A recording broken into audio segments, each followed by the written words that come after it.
kayo yung tatanungin ko bilang isang tao na kompleto, yung senses natin kompleto. Ano sa inyo ang isang elepante?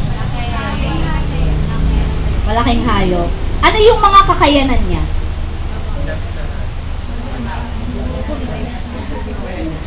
Oh, ang dami, gadis. Pero, ano yung nakikita nyo or sino sa inyo yung talagang personally nakita na yung elepante? Kasi ako honestly, hindi pa ako nakakita talaga ng harapan. Puro picture lang. Kasi never pa akong nakarating ng zoo. Hindi pa ako nakapunta ng kahit Manila Zoo.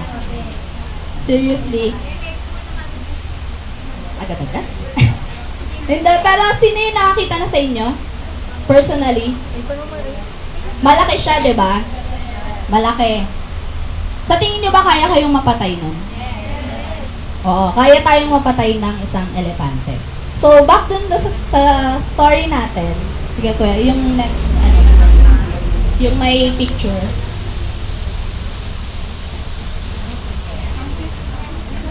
Ang cute ng elepante, no? Hindi siya nakakatakot. Oo. Kamukha, hindi, joke lang. Yan, ito yung elepante, diba? Malaki siya, meron siyang nakakapatay na bahagi ng katawan. Ito yung pangil na ito. Then yung tatlong taong yon, lumabas sila ng town nila para malaman nila kung ano nga ba ang isang elepante. Paglabas nila ng town nila sa paglalakbay nila, nakarating sila sa isang lugar kung saan may narinig silang ingay. Yun yung sound ng elepante. Paano ba yung sound ng elephant? Ay, very good! Perfect! 75, yun na joke lang. Pero yun, narinig nila yung sound ng elepante. Then, nagtanong sila. Sabi nila, ano yung maingay na yun? Then, merong taong nakarinig sa katanungan nila at sinabi na, yung elepante yun. Sabi sa kanila. Ngayon, sabi nila, yung elepante pa yun, sabi nung anim na blind man. Sabi nila, pwede ba namin silang mahawakan? Kasi hindi kami nakakakita. Gusto naming malaman kung ano ba yung elepante. So, tinulungan sila nung kausap nila na yon na madama sa senses nila, which is yung sense of touch, para malaman nila kung ano ba yung elepante. So, yung unang-una, humawak siya sa katawan. Katawan ng elepante, di ba malaki ang elepante? So, humawak siya sa katawan.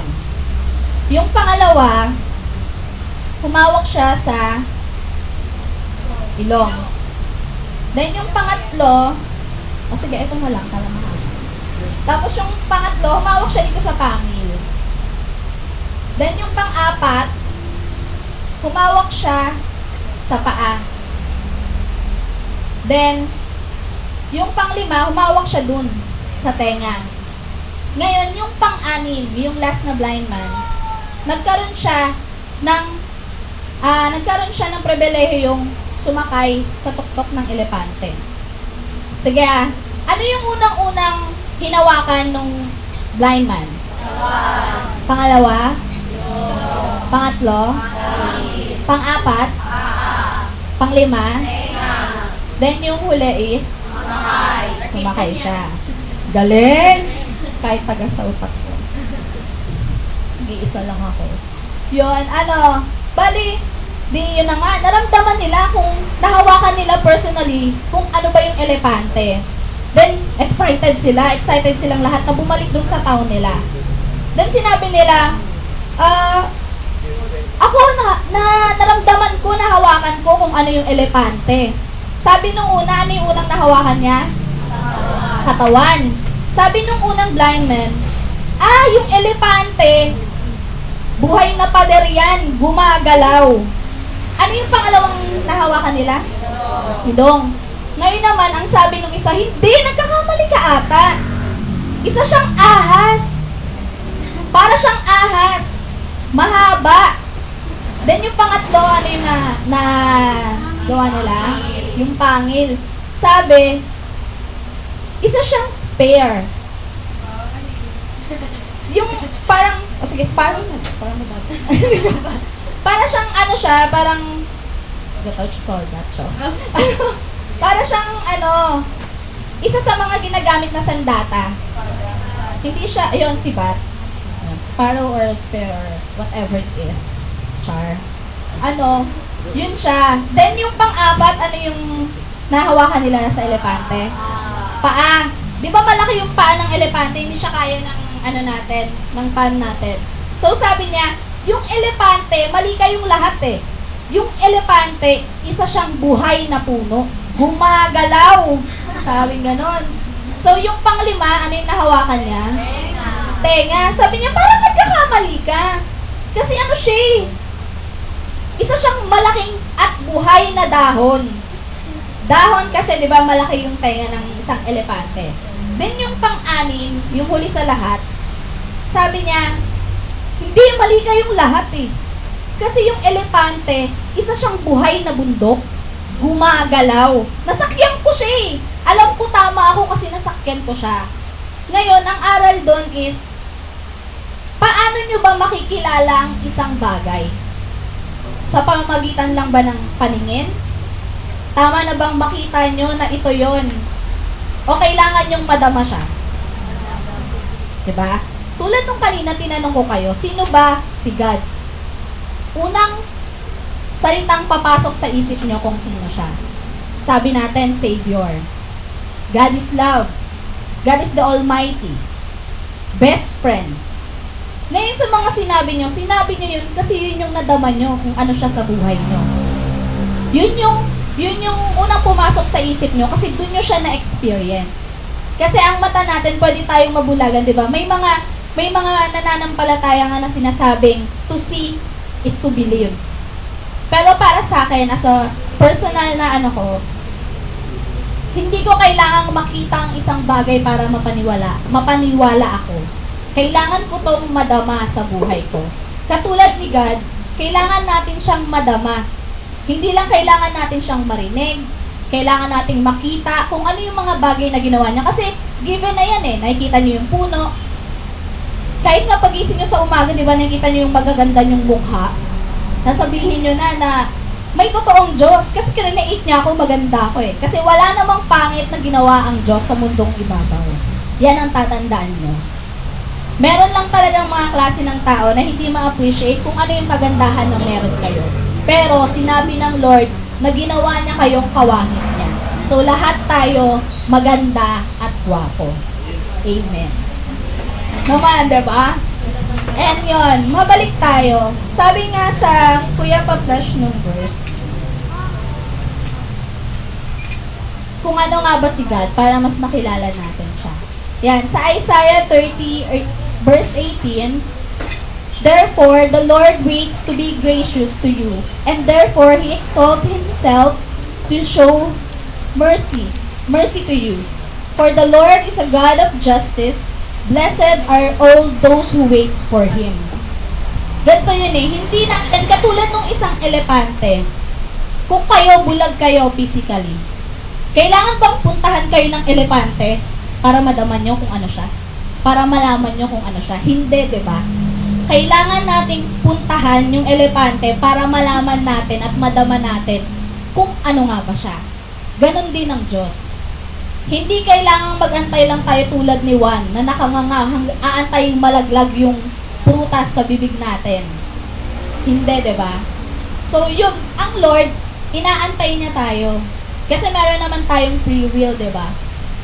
So, inaantay tayo ng Lord. So, nasa sa atin kung paano tayo lalapit sa Kanya at nasa sa atin yung desisyon kung paano ba natin siya makikilala ng lubusan.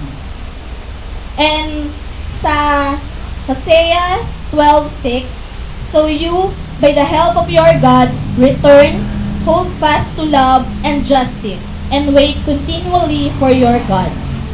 Pag nakilala natin ang Lord, talagang siya yung magbibigay sa puso natin ng pag-ibig, ng justice, yung tamang pagdidesisyon sa mga bagay-bagay.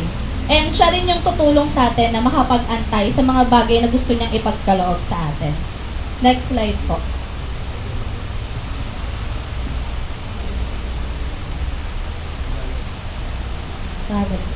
Ayan. What is God? Ayon sa aking tropa na si Merriam-Webster, sabi niya, God is the creator and ruler of the universe and source of all moral authority. The supreme being is it is also a supreme being considered with reference to a particular attribute. So, yung Lord, nakikita naman natin at alam naman natin nakabase sa Bible na siya ang gumawa ng langit at lupa. Siya ang gumawa sa lahat ng bagay na nakikita natin sa paligid natin. Sige kuya, next slide po.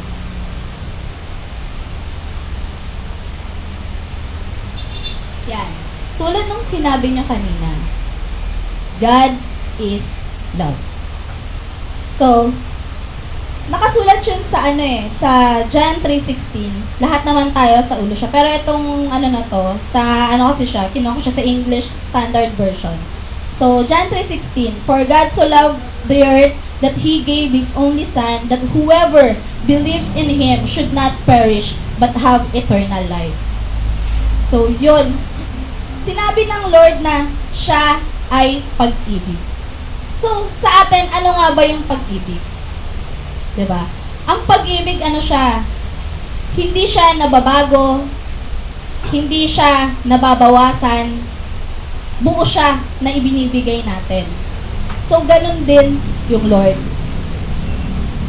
So, sinabi dito na gayon na lamang ang pag-ibig ng Diyos sa sanlibutan. Kaya ibinigay niya ang kanyang buktong na anak upang ang sino mang sumampalataya dito ay di mapahamak kundi magkaroon ng buhay na walang hanggan. God loved us so much na inoffer niya at hinayaan niyang mamatay ang sarili niyang anak para mabayaran ang kasalanan mo, ang kasalanan ko, ang kasalanan nating lahat. Hindi ba parang kung kayo, kaya niyo bang iwan, bitawan, o i-offer ang nag-iisang bagay na meron kayo na tinuturing yung treasure? Ako personally, siguro nung hindi pa ako ganun kalalim sa Lord, no way. Yun na nga lang yung meron ako, bakit ko pa ibibigay? Dumating ako sa pagiging kabataan. Dumating ako na sa buhay ko na, sabihin natin, since birth kasi yung mother ko is Christian na. Pero nakakilala ko, tinanggap ko ang Lord sa murang edad na 9 years old sa camp, children's camp. And nandun pa ako sa buhay ko na kinikilala ko pa siya unti-unti kasi murang edad pa yun eh. Tamang kilala ko pa lang siya sa pangalan, kilala ko siya sa kung ano yung sinasabi sa akin ng mga taong nasa paligid ko. Pero during yung high school days ko, dun ko talagang masasabing naramdaman yung presence ng Lord. Kasi bago ako graduate, nung high school, sinabi na sa akin ng nanay ko, third grading pa lang, sinabi na sa akin ng mama ko na hindi ako makakapag-college. Dahil kulang kami financially. And yung inipon ng father ko para sa kuya ko, hindi kasi niya natapos yung study niya. So, ako yung parang na hindi ako pwedeng mag-aral. So, sinabi ko sa sarili ko na hindi pwede. Na talagang iniyak ko sa Lord. Na Lord, di ba sinabi mo na pag sumunod ako sa'yo, ikaw yung magsusustain ng lahat ng pangangailangan ko. Di ba sabi mo, maniwala lang ako sa'yo, ibibigay mo lahat. Hindi mo ako hahayaan na mabaliwala. You will never forsake me. Sinabi mo yun, Lord, di ba? Kinausap ko siya na parang isang bata.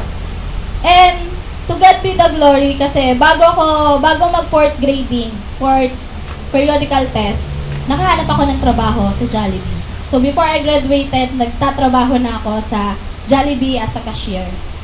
So yun, glory to God kasi pinaramdam niya sa akin na kung hindi man kayang ibigay ng magulang mo yung gusto mo para makapag-college ka, ako yung gagawa ng way. Sa edad kong 16, nagtrabaho ako for the glory of God alone.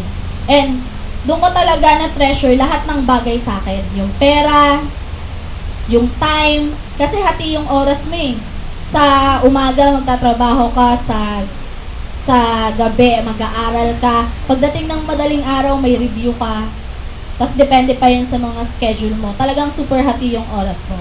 So, yun nga, ganun na lamang yung pag-ibig ng Lord sa bawat isa sa atin. Na hindi niya hahayaan na kahit isa sa atin ay may mapahamak unless tayo mismo yung nagdesisyon sa sarili natin at hindi natin siya hinayaang magdesisyon. Kumbaga, hindi natin siya hinayaang gumalaw sa buhay natin. So, kuya, next slide po.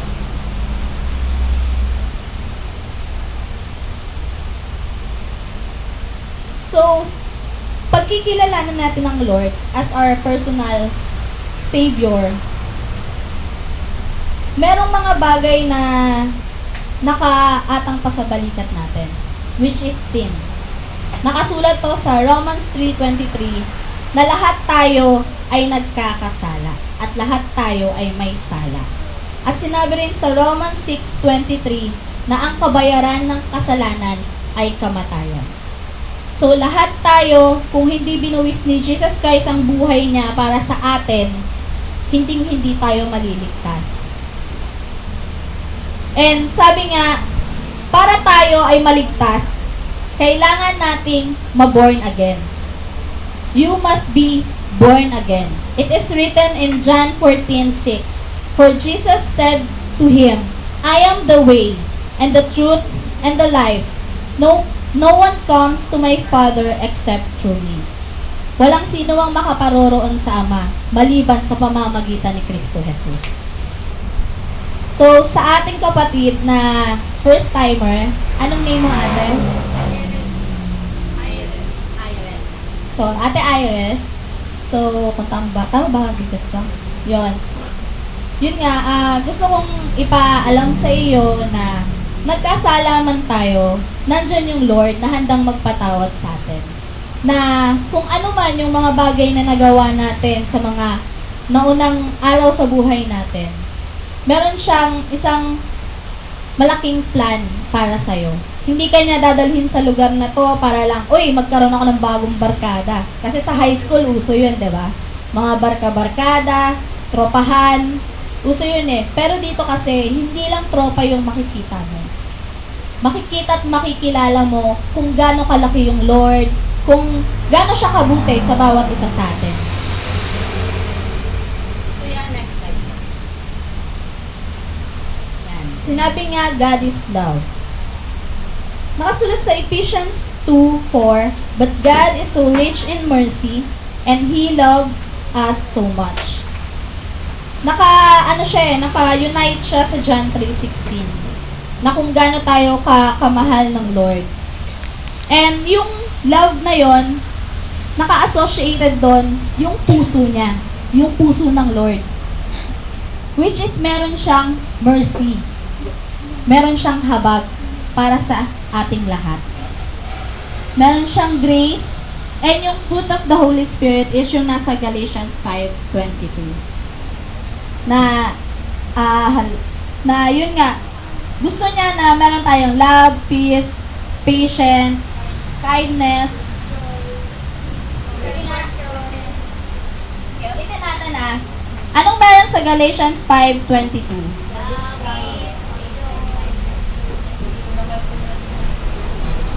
Kuya, pa-flash nga. Meron ka ba? Ayan. But the fruit of the Spirit is love, joy, peace, patience, kindness, goodness, faithfulness, gentleness, and self-control. Against such things there is no law. Galatians 5:22-23. So yun nga, ganun na lamang yung pag-ibig ng Lord sa atin, di ba?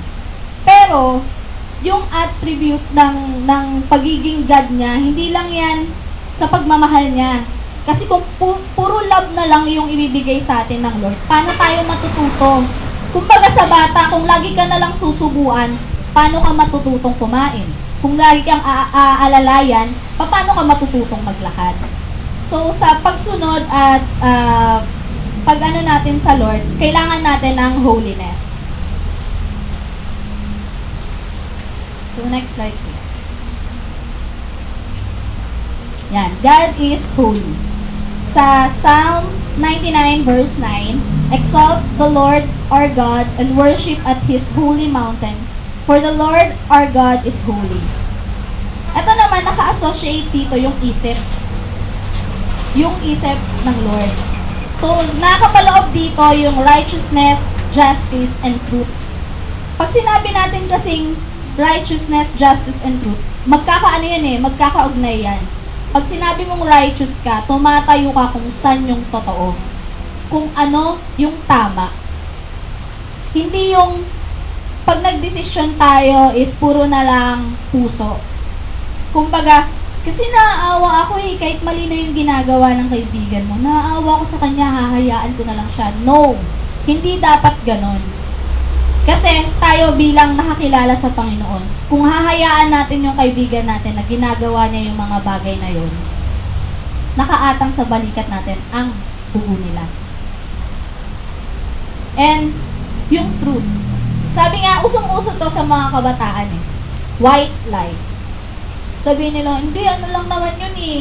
Para naman mapabuti siya, kaya ako nagsinungaling eh. Para naman ano eh. Tapos, syempre, alam ko, uso sa atin. Ewan ko lang pero kasi nung high school ako, iba kasi yung split ng palda namin, iba yung pleats. So, sa ilalim ng palda namin, may mga nakadikit dyan na mga codigs. O, syempre, boys, alam na alam yon.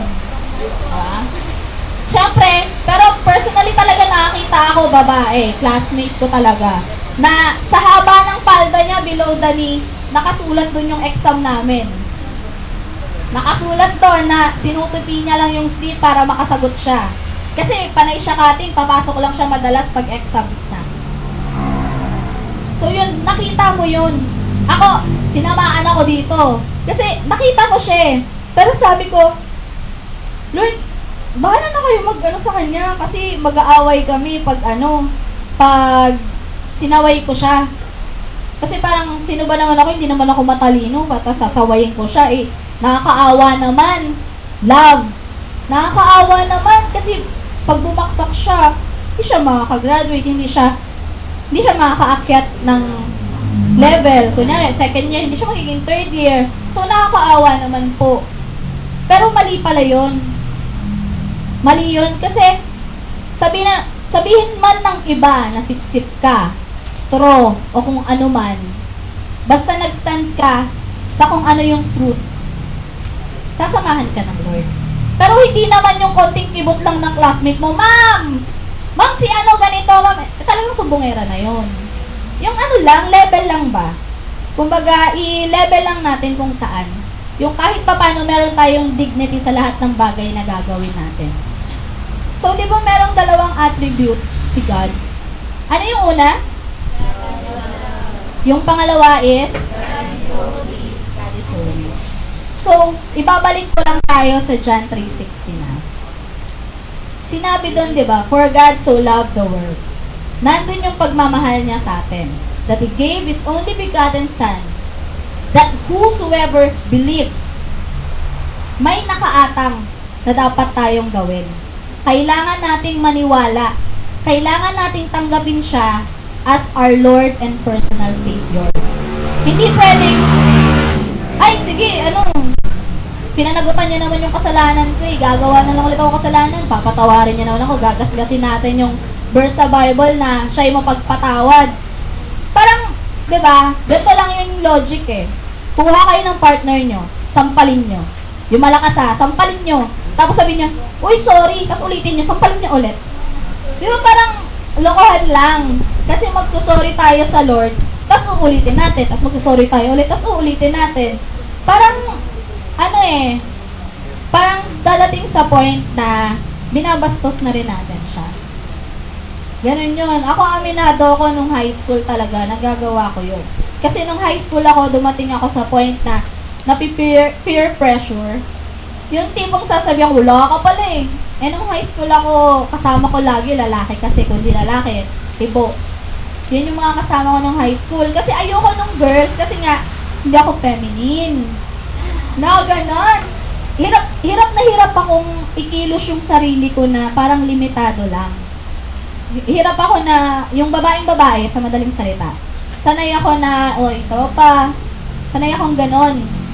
So, ang laki ng peer pressure na dumating sa buhay ko dahil, syempre mga lalaki yun eh. Wala ka pala eh. Ganito lang yan, oh. Cutting ka. Pero hindi ko naranasan mag-cutting ng ng high school. Never ko siyang ginawa. Sa kabutihan ng Lord, hindi. Kasi takot ako na may makakita sa akin sa labas at sumpong ako sa nanay ko. Pero, yun nga, sa loob, ginawa ko rin yung dahil nga may peer pressure sa akin, dumating din ako sa point na nag-boyfriend ako na nag-boyfriend. Na, kunyari sabihin sa akin na gusto ko, tapos sabihin ng barkada, uy, dali na, guwapo naman siya eh. Yung mga ganon. Dali na, papabol naman, pang rampa, yung mga ganong word. Hindi eh. Alam nyo ba na sa bawat lalaking, sa mga kababaihan sa bawat lalaking dadaan sa buhay nyo, at sa bawat numero ng lalaking magiging boyfriend nyo, ay kabawasan ng pagkatao mo. Honestly, pag edad nyo ng 20 plus, at tinanong kayo kung nakailang boyfriend na kayo, mahihiya kayong sabihin. Ako honestly, pag tinatanong ako ng ganun, parang, change topic na lang. Ganun siya. So, kung ano yung pagmamahal ng Lord sa atin, yun din dapat yung ibigay natin sa iba. Huwag nating paglalaruan ang isang bagay na mahalaga sa atin, which is the love. So, kailangan pag nagmahal tayo, magmamahal tayo katulad kung paano magmahal ang Lord sa buhay natin. Dahil yung ganong bagay, guys, sinasabi ko siya dahil hindi naman tago sa panahon ngayon na laro na lang ang ginagawa sa bagay na yun. Na ultimo elementary, meron na, di ba? At ultimo grade 6, nakikitaan ko ng makeup, lipstick. Samantalang ako, natuto lang ako mag-makeup sa TLE.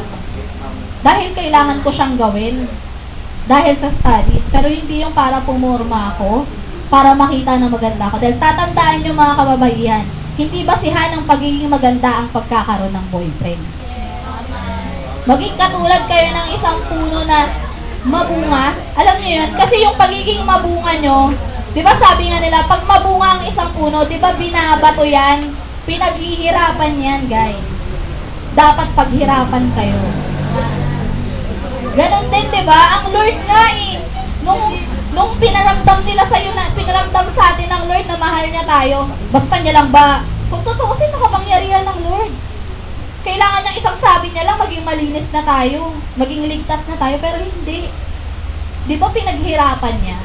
Kasi yun yung gusto ng Lord na gawin natin sa buhay natin. Na yung pagmamahal na ibinigay ng Lord sa atin, paghirapan din natin, in a way, na magiging holy tayo. Sa buhay ng kahit sinong tao, napakahirap ang maging banal. Kasi makasalanan tayo eh. Given sa atin ang pagiging sinners. Pero, may pero. Nasa sa atin kung hahayaan natin na maging makasalanan tayo forever. Diba? Nasa sa atin naman yun eh. Hindi naman tayo uutusan ng Lord na, oy, gawin mo to para magkasala ka. No. Kahit nga yung tanggapin siya, hindi naman niya inutos eh. Sinabi niya lang, diba, whosoever believes in Him. So, kung sino lang, sariling desisyon. So, yun. Yun nga, ang Lord, meron siyang dalawang attributes, which is the heart and mind. So, balance siya kung magdesisyon. Kung dumadating tayo sa mga point ng buhay natin, ay naiisip natin na parang unfair naman, Lord eh. Kunyari, sa studies, unfair naman, Lord, nag-aaral ako ng maigi, pero bakit hindi ako nasa top?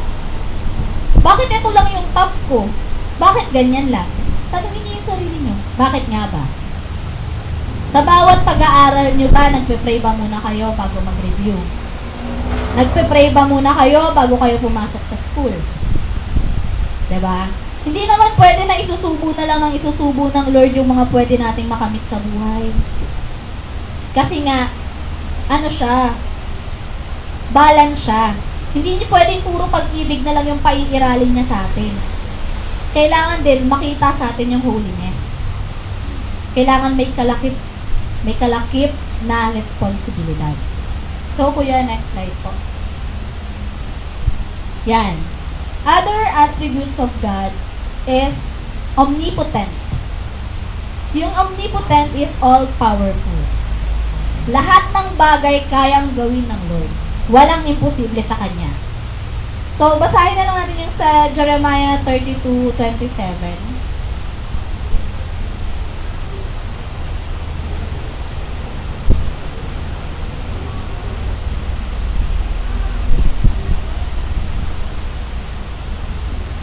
So, yun.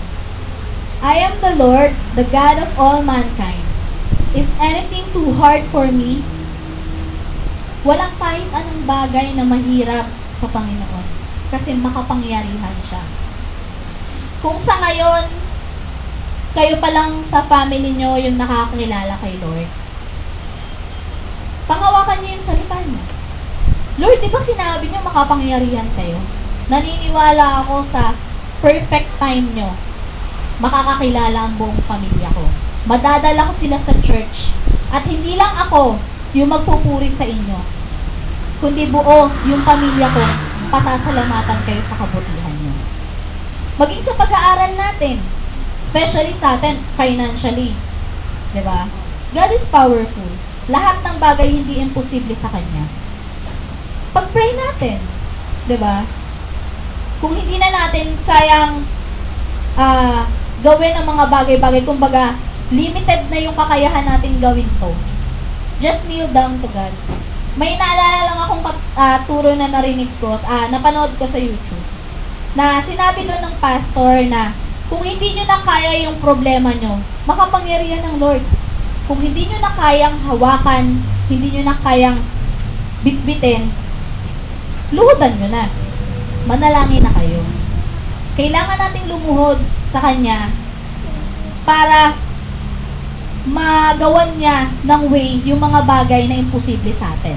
Dahil nga siya ay makapangyarihan. Then yung pangalawa is omniscient. All-knowing. Omniscient. All-knowing. Sa Isaiah 55:9, all-knowing, kumbaga, lahat ng bagay alam ng Lord. Ang numero o hibla ng buhok natin, alam niya kung ano ang bilang. Yung iniisip nyo sa mga sandaling ito, alam ng Lord yun. Yung nararamdaman nyo, kung may pain, kung may pagdududa, kung may katanungan, alam ng Lord yun. Nararamdaman niya yun. Then sa Isaiah 50:9, it is the sovereign Lord who helps me.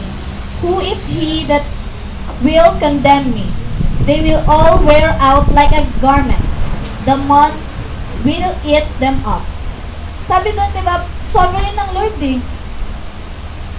Sovereign siya. Kahit saan man tayo, alam niya. O kahit anumang nararamdaman natin, alam niya. Especially sa mga kabataan, may time na feeling nyo, out of place ako. Alam ng Lord yun.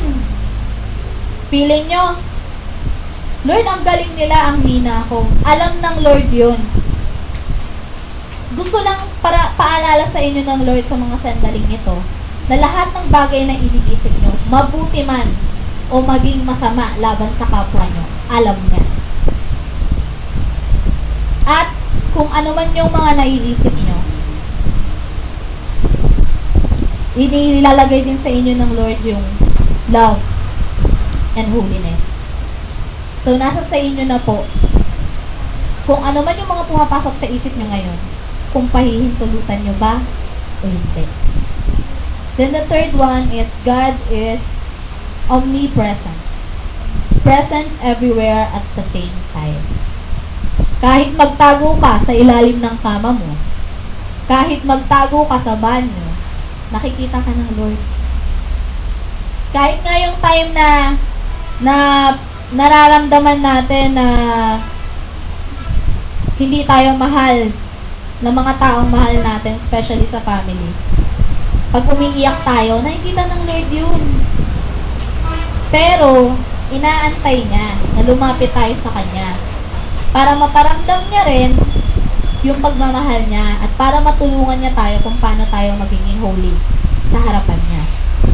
So, sige nga, yung two major attributes are God is love. The second one is God is holy. And yung other attributes of God is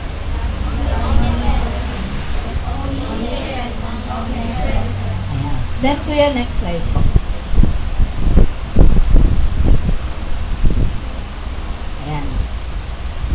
Bale, ang Lord kasi, tulad nga ng sinabi ko, sa love kasi, God is love, gracious yun. May grace ang Lord sa atin. So, pakibasa na lang yung mga verses na nakalagay. Ito naman nabanggit na kanina yun. Then, yung G, gracious, meaning ng God. Then, yung O is omnipotent, omniscient, omnipresent. Omnipresent. Then, the D is depender. Being holy, kung pipiliin nating maging banal tayo sa harapan ng Lord, siya ang magdedepend sa atin. Dahil yung truth, yung justice, yung righteousness, nasa Kanya yun eh. Pag sinunod natin siya, pag hinayaan natin siyang mabuhay sa puso natin, siya yung bahalang magdepend sa atin.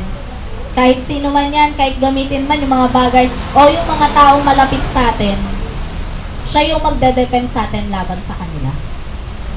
Kailangan lang natin gawin is allow God to manifest in our lives.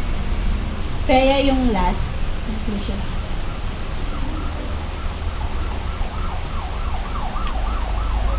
Conclusion. God is love, justice, Kuya, holiness ata yan. Paano na po to? God, justice, and holiness is God. Lahat ng yon ay si God. Siya yung lahat ng yon. God's love and justice are brought together by the cross. Lahat ng tinakil natin kanina, ibinigay sa atin ng Lord sa pamamagitan ng buktong niyang anak na namatay sa krus ng Kalbaryo para sa atin lahat. So, nasa sa atin na kung tayo ba mismo ilalagay natin sa puso natin ang love na meron sa Lord, ang holiness, yung dalawang yun, hindi pwedeng isa lang guys hindi pwedeng isa lang. Hindi pwedeng puro love lang kasi pag puro love ang paiiralin natin, hindi na natin maitatama ang kamalian ng kapwa natin. At hindi rin puro holiness na lang kasi mamaya sa sobra-sobra ng pagiging banal natin, nagiging self-righteous na tayo. Kasi wala nang love eh. Diba sabi nga, lahat ng sobra, masama. Lagi natin tatandaan yun. Lahat ng sobra masama. Even yung pagiging humble yung sobrang humble, hindi naman. Masama din yun kasi minsan nauuwi yun sa pagiging self-pity. Kasi iniisip nyo, hindi nyo na kayang gawin ang mga bagay-bagay. So, yun lang. Gusto kong iwan sa inyo yung conclusion na yan na ang Lord, ang God, sa buhay natin, pag-ibig, righteous siya, holy, and nasa Kanya yung justice. Pantay siya. Pantay siya kung magtrato sa ating lahat. Hindi porket, ay nauna siyang naging Christian, siya na yung mas mahal. Hindi. Lahat tayo ay apple of the eye ng Lord. Lagi niyong tatandaan yun. So, yun yung iiwan ko sa inyo. And, gusto ko lang na sabihin sa bawat isa bilang isang kabataan, sa mga pagdidesisyon nyo, lagi nyong gagamitin yung attribute na yun. Oo, mahirap siya kung sa mahirap. Lalo na kayo, 4th year kayo, diba? 4th year. May 5th year pa, tama? Hindi kayo nabutan. So, magka-college na kayo. Yung peer pressure na nararanasan nyo sa high school, hindi sa tinatakot ko kayo pero ito kasi yung reality. Mas kailangan nyo siyang doblehan pagtungtong nyo ng college. Kasi mas matindi yung battle na meron sa college compare sa high school. Mas matindi yun. Kasi yun, mas marami kayong makakasalamuha. Mas iba-ibang ugali. Yung iba doon mukhang matanda, isip bata. Yung iba naman mukhang bata, isip matanda. At iba-ibang klase ng tao doon. May pasosyal, may sakto lang, may palaylo, may patropa. And, siguro naman hindi lingid sa atin yung mga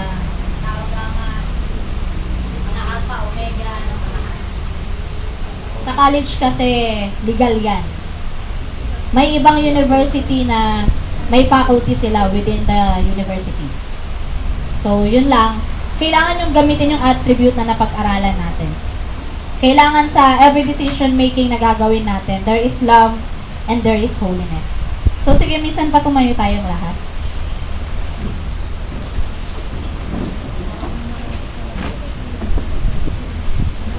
Sige po, Ate Tonet.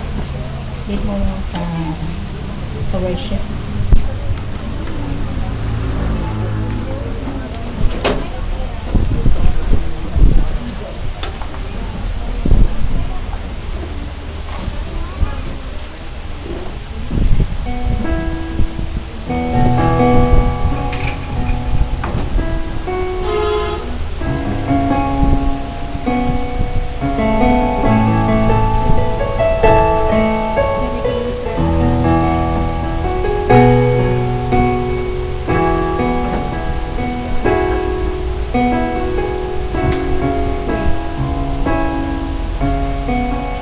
Sige, minsan pa po ipikit natin lahat ng ating mga bata.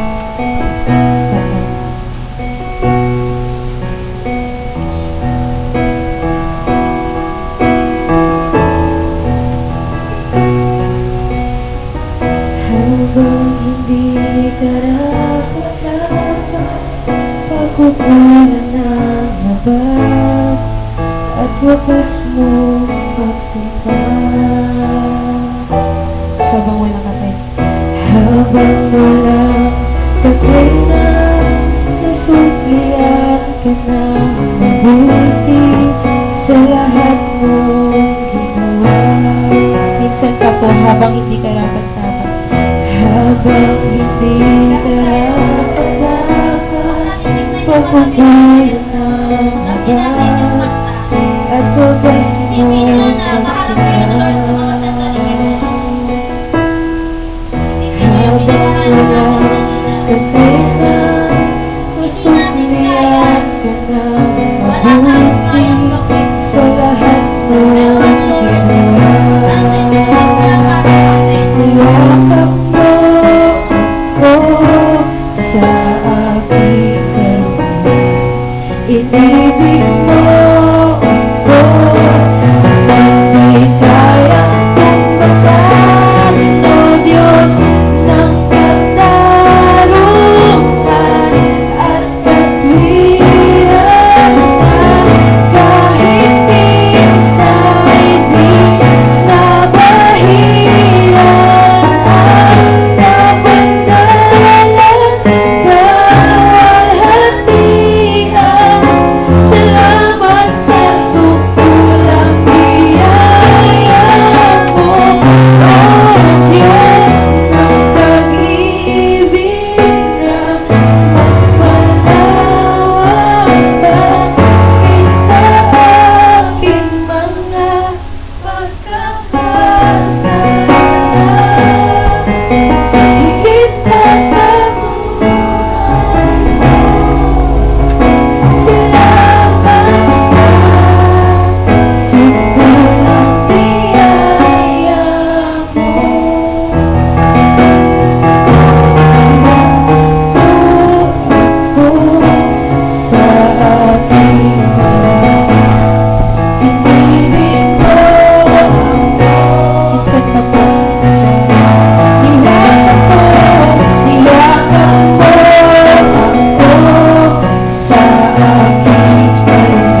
natin yung pag-ibig na ibinigay niya sa bawat isa. At sa pag-ibig na yon, nakahanda ba tayong maging banal sa harapan niya? Nakahanda ba tayong sundin siya? At nakahanda ba tayong gawin ang mga attribute na meron siya sa buhay natin para maging Christ-likeness tayo? Ngayon, especially dun sa ating first-timer, nais kong muli kayong manalangin sa Panginoon. Nais kong muli nyo siyang tanggapin sa inyong buhay. Hindi lamang tulad ng mga blind man na tinanggap o kinilala nila yung elepante yun dahil yun yung nahawakan nila. Hanggang doon na lang ba ang kaya nating gawin? Kailangan din makita sa atin yun. Hindi pwedeng madama lang natin. Yung tayo-tayo na lang, yung kayo-kayo na lang bilang isang estudyante, kontento na ba kayo doon? Kontento na ba kayo? Ngayon, ilagay nyo sa puso nyo yung pag-ibig na ibinigay ng Lord sa atin. Hindi niya ibinigay ang pag-ibig na inabot niya lang ng ganun kadali lang. Pinaghirapan nyo ng Lord. Masakit sa puso ng Lord na ibigay ang nag-iisa niyang anak, pero ibinigay niya yun para sa'yo, para sa akin, para sa ating lahat. Ngayon yung pag-ibig na ibinigay ng Lord sa atin, kaya nyo bang ibalik? Kaya nyo bang suklian? Ano yung kaya nyong gawin para iparamdam sa Lord kung gaano nyo siya kamahal? Ano yung kaya nyong ibigay? Ano yung kaya nyong bitawan? Ano yung mahalagang buhay? Mahalagang tinitreasure nyo talaga sa buhay nyo na kaya nyong bitawan para sundin ang nais ng Lord sa buhay nyo. At kaya nyo bang maging banal para sa Kanya? Alam ko, oo, mahirap. Ang pagiging banal, lifetime journey yan. Lifetime adjustment yan. Pero if we decide to be righteous, like our God, sabi nga, di ba, siya ay makapangyarihan. Siya ay nasa paligid, siya ay nasa kahit saan. At alam ng Lord kung ano yung nadarama natin. Alam ng Lord yung nararamdaman natin. Alam niya na meron sa inyo gustong magpasakop, gustong maglingkod. Pero una-una sa lahat, natatakot kayo. Natatakot kayong sundin siya kasi sasabihin ng classmate nyo, nerd kayo. Sasabihin ng mga barkada nyo, ang OOA nyo. Pero yung takot na yun, kaya nyo bang bitawan sa mga sandaling nito? Kaya nyo bang i-offer yung sarili nyo as a holy and living sacrifice upon the Lord?